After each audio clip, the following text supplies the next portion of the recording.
Good morning, I'm Sharad Kuttan and welcome to BFM's Morning Headlines. It's the 5th of March. Yes, for some of you it was the 5th of March, even yesterday. But no, that was a small mistake we made, but we've corrected it. But some things can't be corrected, and that includes killing somebody. So there it is, the story that actually dominates many of the front pages today.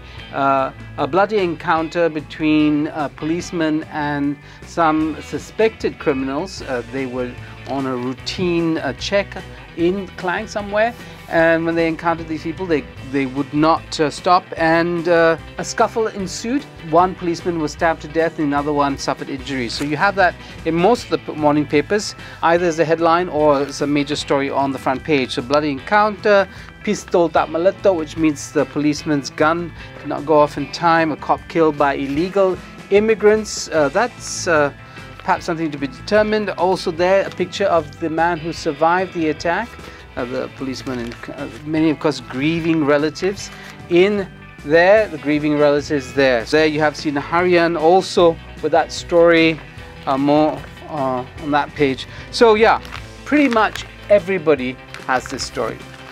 Now, the other story that dominates, of course, is the question of our weather, also the MOU signed between the Selangor state government and the federal government.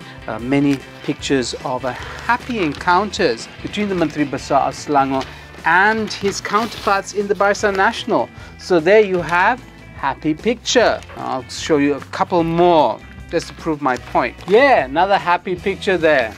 All smiles, and this encounter really tickling everybody's belly. There you have it, Menteri Besar of Perak, Menteri Besar of Selangor, Deputy Prime Minister Muhyiddin of UMNO. Those pictures tell you some sort of story. Of course, the other story that isn't being carried in the front pages or even in the inside pages of many of the newspapers is the leaked MOU. So the MOU that Rafizi Ramli, of course, he's also a PKR, the major whistleblower. He has been critical of the Menteri Besar, as you know. Menteri Besar of Selangor has said, well, that's all been based on speculation. Then he produced on his blog yesterday, rafiziramli.com, I believe. You just go there and you can actually download a copy of the MOU.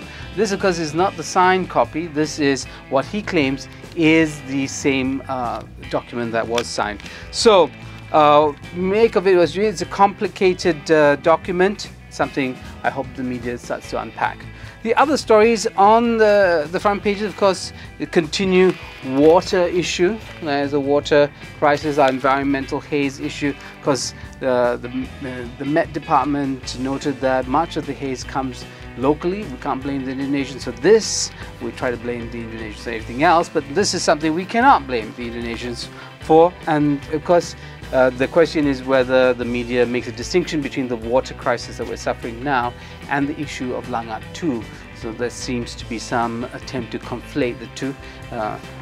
The agreement reached might not, in fact, have anything to do with the present problems. Oh, one story that you will not read in this morning's papers, of course, is an ongoing story about the effects of the anti-Shia hysteria that played out late last year and its effects on trade and political ties between Malaysia and Iran, of which there are many. Malaysian Insider actually has a series of very interesting articles on that, so check the Malaysian Insider out. In the Star, we have an exclusive. This is on millions going missing from the coffers of the Malacca state government, so that's something to read if you're interested in that.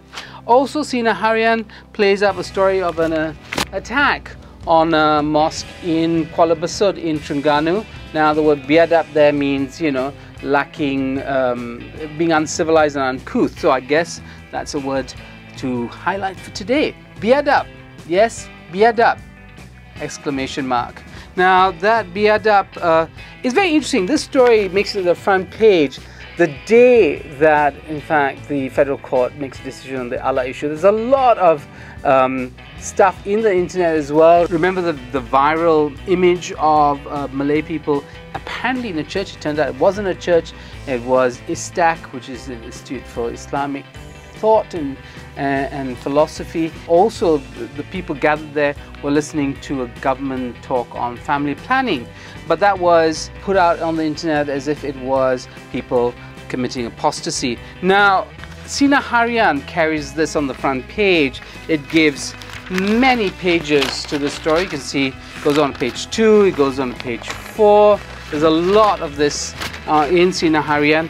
Berita Harian reports it on page 13, and this is all the space they give to this story. Why the discrepancy? I'm not quite sure what Sinar Harian is playing at, but they clearly think it's important to put this story out on the front page and give it so much coverage. So that's all we have for you this morning on BFM's Morning Headlines. I hope it's given a kickstart to your morning, as it always gives me. Well, that's all we have for you this morning. It's been a pleasure serving you. I'm Sharad Kuttan, BFM's Morning Headlines, BFM 89.9.